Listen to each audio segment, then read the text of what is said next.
Assalamualaikum warahmatullahi wabarakatuh. Kembali lagi di channel Jejak Gaib. Malam ini kami akan review benda pusaka keris kuning ya guys. Nah ini dia bentuk keris kuningnya ya guys ya. Untuk benda ini kenapa tiba-tiba sudah ada? Karena ini sudah didapatkan sudah lama sekali, mungkin sekitar 5-6 tahun yang lalu lah ya guys.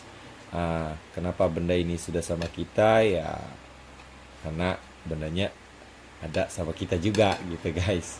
Mungkin kalian sudah paham lah ya, kenapa benda ini sudah sama kita. Nah, jadi gini ya guys ya, untuk sejarahnya dapatnya benda ini dari mana? Benda ini ada di salah satu kampung Umbul, Desa Daroyon, Kecamatan Cileles, Kabupaten Lebak. Tepatnya di Umbul antara Jalan Padakasi dan Pasir Paimbar, pertigaan. Pertigaan Umbul, Padakasi dan Pasir Paimbar. Nah, di situ sekarang ada satu rumah yang sendirian ya guys. Nah, di depan rumah itu, yang rumah sendirian tersebut, di situ ada dulunya ada pohon bambu yang dulunya sering condong ke jalan arah Pasir Paimbar. Nah, di bawah pohon bambu tersebutlah keris ini ditemukan gitu ya guys ya. Kita review karena kita butuh konten juga ya guys ya, karena mungkin ini bisa menjadi sedikit informasi ya, dan kami juga butuh informasi.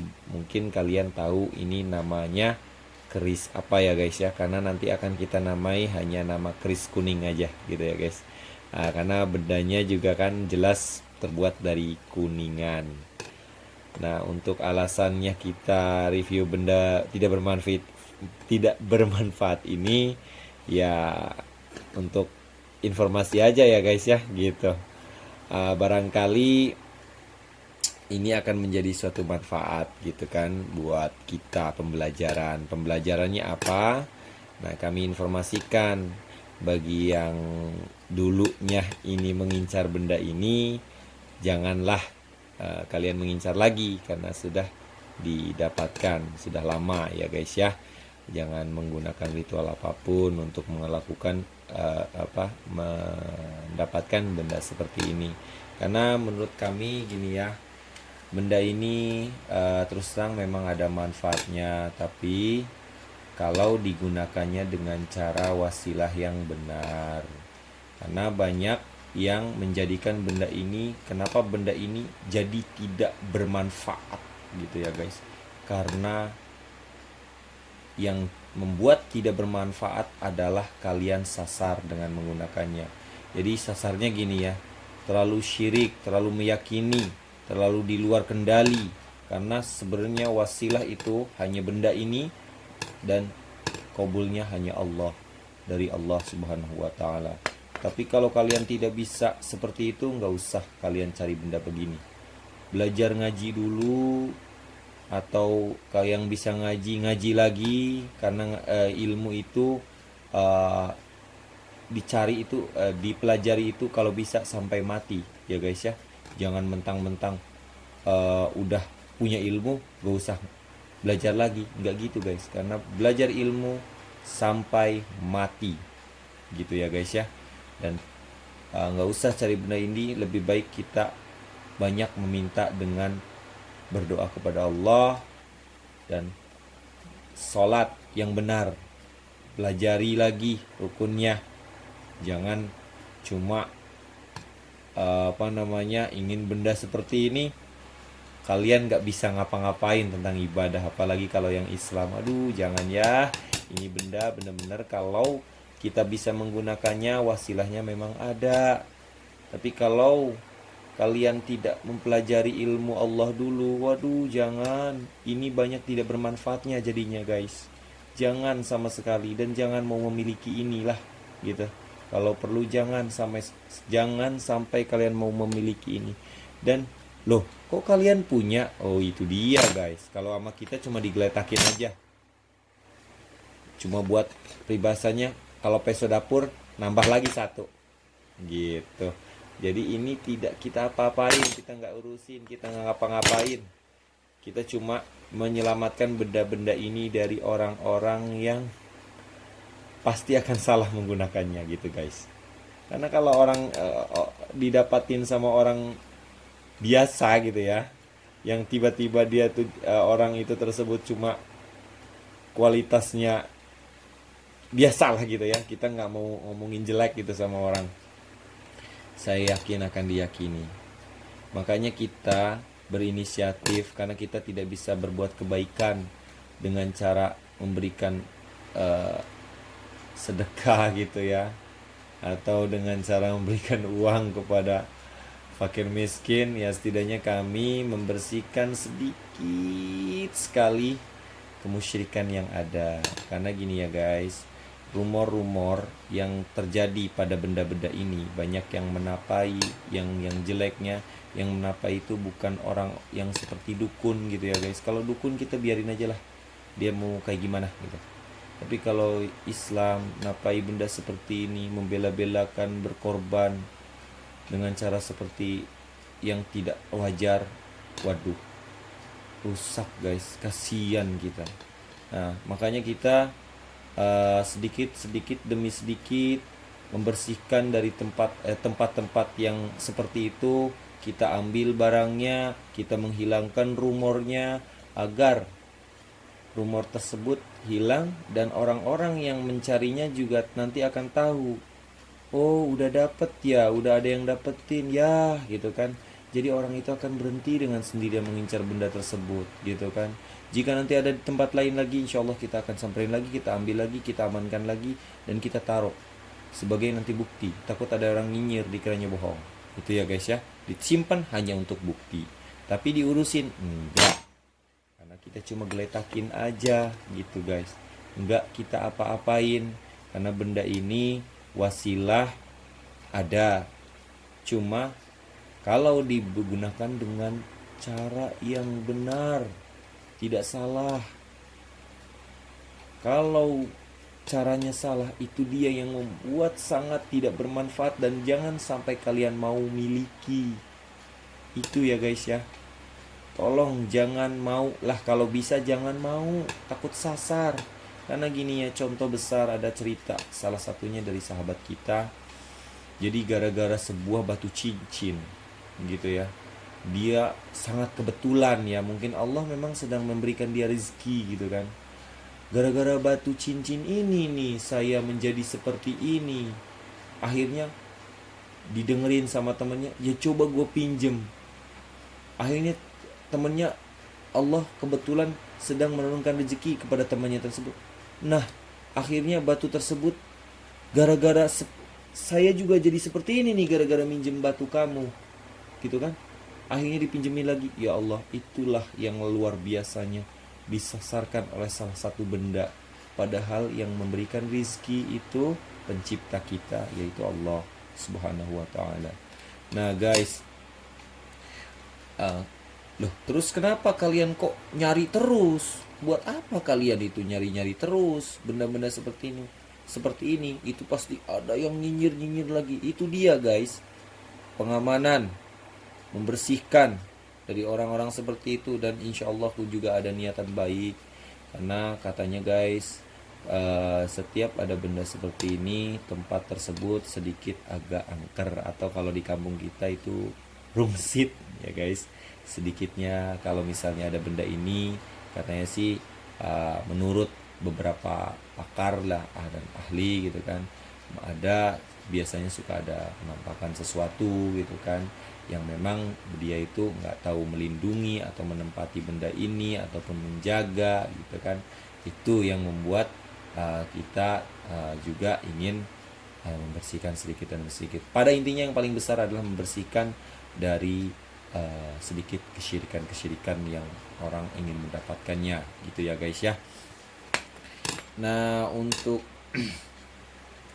hal-hal lain gini ya guys ya, gini, kalau kalian ingin mendapatkan benda seperti ini,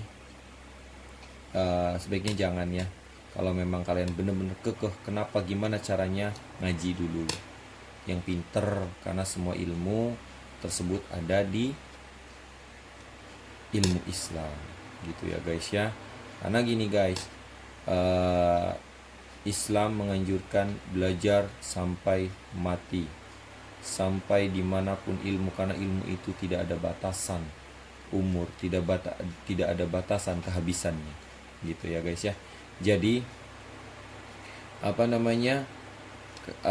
kenapa kita harus mengambil benda ini? Kenapa bukan dukun aja? Gini ya guys ya, kalau dukun nanti salah memberikannya, dan kalau rata-rata pemberian dukun itu akan diyakininya lebih parah. Tapi kalau dari kiai itu tidak akan diberikan benda seperti ini kalau kapasitasnya tidak meyakini diwarisi benda seperti ini. Karena lebih baik, kata kiai itu, ngaji yang benar aja, gak usah ngurusin benda kayak gini, ngaji itu guys. Nah, kenapa kiai juga mempelajari ilmu seperti ini? Ya, ilmu seperti ini memang tidak wajib ya guys ya, tidak. Cuma beberapa kiai itu, beberapa kaum ataupun kalangan kiai ingin seperti inilah tujuannya. Gini ya, banyak orang pergi ke dukun. Lebih baik pergi ke dukun atau pergi ke kiai? Kalau ke dukun pasti salah kan? Sasar, syirik, dosa besar. Tapi ketika pergi ke kiai, di mana dosanya? Tidak ada, karena mereka memegang teguh keimanan, memegang teguh ilmu Islam. Nah, kenapa kok kiai mempelajari? Karena memang benar. Salah satu lagi yang saya akan sampaikan, dan sebelumnya saya sampaikan, kiai kalau tidak mempelajari seperti ini akan rusak. Kalau nggak ada kiai yang mempelajari ilmu seperti ini, Islam akan rusak. Rusaknya kenapa? Setiap sesuatu ada penyakit atau kesurupan, ke dukun semua. Sedangkan kalau kita ke dukun, dosanya sangat besar. Dan kiai dianjurkan juga mempelajari ilmu agar bisa memberi syariat untuk misalnya pengobatan lah, memberikan air yang didoakan lah, gitu ya guys ya. Jadi itulah. Dan kenapa kiai bisa mencabut pusaka seperti ini? Karena lebih mudah kiai daripada dukun. Dukun harus bertapa berhari-hari, kiai cuma bersolawat kepada Allah, kepada Nabi dan Allah utama Allah dan Nabi. Cuma bersolawat. Benda ini jika memang kiai itu sudah berilmu, insya Allah akan didapatkan benda seperti ini dan akan diamankan. Jadi jangan sampai kita salah kaprah ya guys ya, membandingkan kok dukun, kok kiai kayak dukun. Waduh, bahaya guys. Ilmu ini ilmu Allah yang ditulis oleh salah satu imam di dalam satu kitab yang harus dipelajari. Mungkin ada beberapa kiai nggak pelajari, ada kiai yang pelajari. Nah, kiai yang mempelajari itu agar tidak ada manusia yang ke dukun, lebih baik ke kiai. Kenapa imam besar itu membuat kitab tersebut? Karena menyelamatkan kita dari penyihir atau dukun tersebut guys. Jadi kalian jangan salah kaprah menuduh kiai kok seperti dukun, gitu kan. Bahaya. Yang lebih bahaya itu seperti itu guys. Jangan sampai salah kalian mengatakan kiai kok kayak dukun. Waduh, kalian itu bodoh guys. Sumpah bodoh. Berarti siapa yang mengarang kitab tersebut? Saya nggak mau nyebutin namanya. Kalau kalian pengen tahu, pesantren, kalian akan mempelajari semua ilmu di salaf pesantren di daerah Banten. Silahkan, kalian akan tahu siapa dan bagaimana ilmu itu ada, dari siapa, imamnya siapa, ulamanya siapa yang mengarang ilmu dalam satu kitab tersebut, gitu ya. Karena kalau semuanya lari ke dukun, bagaimana guys? Dan kenapa kiai ada kalangan kiai yang mempelajari ilmu itu? Kalau cuma dukun yang bisa, kiai nggak bisa. Siapa yang akan melawan dukun guys? Ilmu kiai basicnya memang ilmu hukum Islam pada intinya ya. Kalkulasi hukum Islam itu besar ya, semuanya ilmu Allah gitu ya. Tetapi kalau dia tidak mempelajari ilmu, kalau menurut Islam itu ilmu hikmah ya. Kalau tidak menguasai ilmu hikmah, bagaimana melawan ilmu perdukunan? Paham kan yang saya maksud? Bahkan kalau kita tidak bisa mendebat ilmu tersebut, Islam tidak mendebat ilmu tersebut, bagaimana cara mengalahkan dukun gitu kan? Bagaimana cara, nauzubillah kan, seperti ilmu-ilmu sihir, jahat kan. Islam kalau nggak mempelajari, siapa yang akan mengobatinya? Ruqyah, memang ruqyah bisa, cuma kadang-kadang ilmu dukun ada yang besar dan ada yang standar, ada yang lebih besar, bahkan ruqyah itu nggak bisa. Nah itu dia, di dalam Islam itu ilmu tersebut itu sangat luar biasa, banyak dan lengkap gitu guys. Jadi itulah yang bisa sampaikan sedikit, karena saya bukan ahli, maaf banget kalau ada penyampaian yang salah, maaf sekali kalau ada penyampaian yang sok-sok ustadz, karena memang saya bukan ustadz, maaf, saya hanya orang bodoh yang hanya belajar gitu ya guys. Saya orang bodoh yang hanya belajar sedikit-sedikit gitu kan. Saya hanya menyampaikan dari penyampaian orang-orang yang memberikan informasi ilmu sedikit demi sedikit yang saya cerna gitu ya guys ya. Kalian mohon maaf juga, saya juga mohon maaf gitu maksudnya. Sekali lagi kalau ada penyampaian yang salah kaprah dengan dengan sedikit informasi yang tadi yang saya sampaikan, pastinya akan banyak sekali mungkin komentar kalian yang lu sok tahu gitu ya. Maaf karena saya bukan ahli, saya cuma orang bodoh yang sedang belajar gitu guys ya. Untuk itu sekali lagi saya mohon maaf. Untuk penjelasan tentang ini keris, sejarahnya seperti apa dan manfaatnya seperti apa, ya itu aja ya guys ya yang bisa saya sampaikan. Gak bisa panjang lebar karena saya tidak bisa ngomong lagi. Nah ini cuma untuk konten kita dan sedikit-sedikit tentang penjelasan. Mungkin akan ada penjelasan-penjelasan lain kalau misalnya saya bisa menjelaskan ya guys ya, karena saya cuma orang bodoh guys. Terus terang saya mohon maaf, mungkin ada kesalahan penyampaian, ada kesalahan tentang kesalahan apalagi menyangkut agama. Aduh ya Allah ya Robbi, mohon semoga Allah mengampuni saya dan kalian juga. Kalau kalian juga para yang berilmu gitu, kalau mendapati omongan saya itu kurang tepat, mohon maaf karena kalian tuh ahli ilmu ya. Saya mohon maaf kalau saya salah. Sekali lagi saya mohon maaf, sekali lagi saya mohon maaf, dan sekali lagi saya mohon maaf. Tonton videonya sampai habis ya, agar saya permintaan maaf saya terdengar oleh kalian. Terima kasih, itu aja. Ini dia keris yang jangan sampai salah menggunakan, ataupun kalau kalian punya benda seperti ini lebih baik kalian taruh seperti ini aja, gak usah kita urus-urus. Lebih baik kita urus rukun sholat, belajar lagi, ngaji, terus belajar ngaji sampai mati ya guys ya. Itu aja yang ilmu yang akan membawa kita ke, insyaallah, moga-moga amin, ke surga ya guys ya. Itu aja yang bisa saya sampaikan dan saya posting nanti malam ini atau pagi ini. Terima kasih. Wassalamualaikum warahmatullahi wabarakatuh.